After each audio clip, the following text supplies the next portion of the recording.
If you are new to playing keyboards in a cover band, or perhaps you are trying to progress, there is no better remedy to this than your preparation process. So today, I'm going to show you a clearly defined, easy to execute preparation plan that is going to get you the results you need to feel confident when you walk into rehearsal. Before you're in the room, 80% of your work needs to be done. Brett Pontecorvo here at livekeyboardist.com, where I help you with the ins and outs of live performance software, with building a stable live performance rig, and with mastering sound design. If you're new here, please click that like and subscribe button.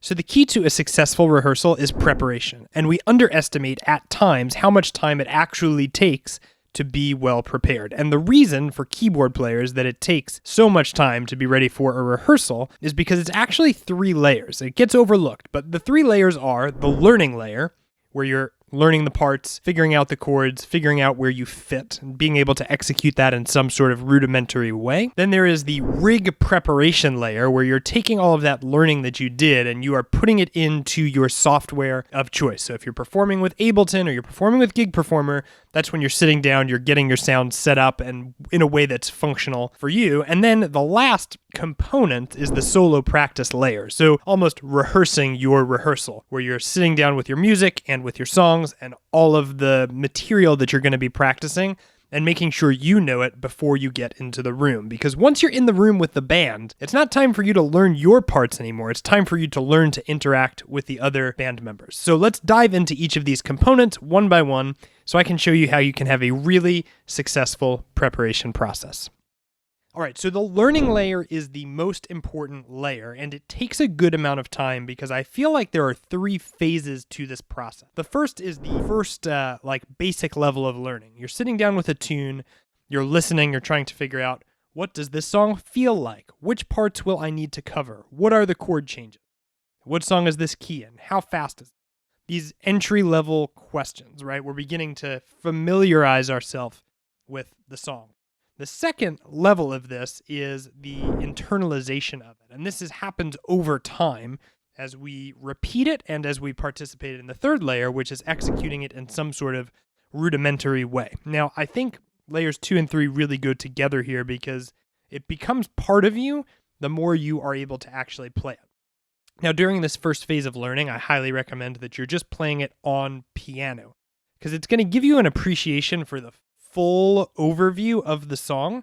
So when you do get into your rehearsal time, you're going to know everything that's going on. I think it also saves you a bit of time because you're not trying to do all of these layers at once. You're doing your learning. So this is what the learning layer looks like. During the learning layer, I sit down with Songmaster, which is my favorite tool for learning music for a lot of reasons. But as you can see from what's on the screen already, it gives you a lot of information straight up front and kind of decreases that learning curve.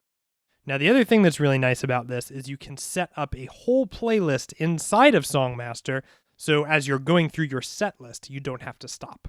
So I sit down with Songmaster, I make myself my playlist, and I sit down with my notebook, and I write out everything that is relevant. So I'm going to write down at the top, of course, the name of the tune, the key that the tune is in, and the time signature as well. I'm also going to begin to take notes on what sounds I will need to be making, all for later, and then anything else that comes up for me while I'm listening. I just want to write it down and get it out of my brain, because this, and by the way, this is a set list for an upcoming course. So if you're interested in the ultimate guide to playing keyboards with Ableton, click the link below. I'll give you some descriptions on what that is, and pre-orders coming up soon. So do check that out. But this is where I really want to understand what I am going to need to execute later. So Songmaster is instrumental in this. It responds to MIDI messages. It responds to OSC.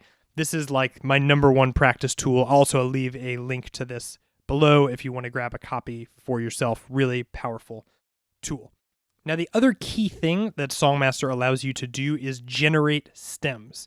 So when I click this button, it's going to ask me what it wants to generate. I'll click it here, and this is actually going to allow me to mute the things that I don't want to hear. So when I'm rudimentary executing the song, playing along with it, I can pull out the parts that I am going to be playing so I can really hear what is going on. And most of the times, I strip this down just to vocals because it really lets me lock into what the singer is doing and execute it in a really simple way.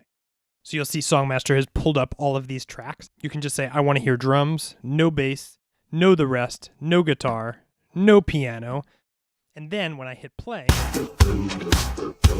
I'm really able to hear just the vocals, gives me space to practice, really powerful tool. I'm going to do a whole video on this software. It's amazing. If you don't have it, get this software. Really, really powerful, really awesome tool.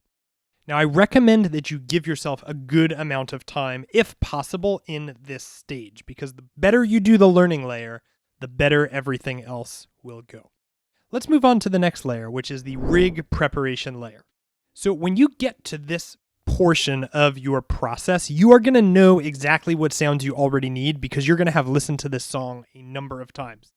You're going to go back and consult your notes to see what actually did I write down. You're going to consult your brain, and you are going to sit down with your software, and you are going to get to work. So here's an example from an upcoming course I have, The Ultimate Guide to Playing Keyboards Live. So I've got to this point where I am trying to execute Uptown Funk, and I know the beginning has this vocal thing going on along with some drums, and I know that I'm going to be responsible to play that. So I like to break everything out really evenly into some specific things, and they all look like this. And the FX and samples is the most interesting, so we are going to look at what's going on here. I cut apart the whole intro and just assigned it to different keys on the keyboard in a way that felt natural to my hand. So I get this result.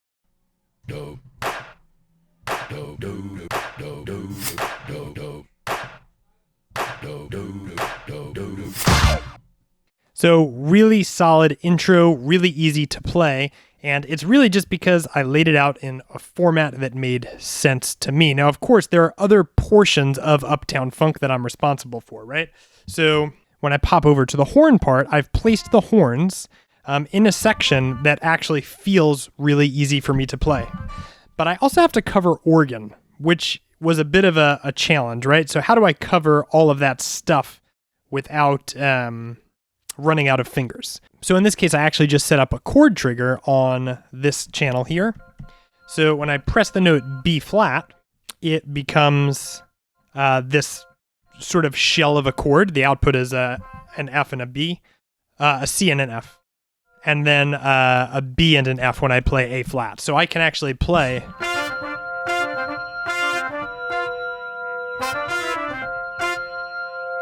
and I get a really great result while I still have access to this on my lower left hand. So a lot is possible here, but you have to spend some time with it because I can guarantee that you will do it wrong. And that's just because it needs to be refined.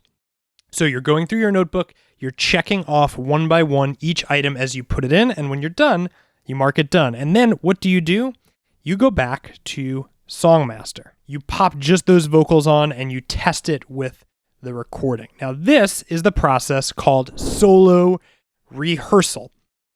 What's interesting about this portion is we're getting to not only just test our rig, but we're also getting to test how much we know the tune. When you're working on this layer, I want to encourage you to not fix anything in the moment.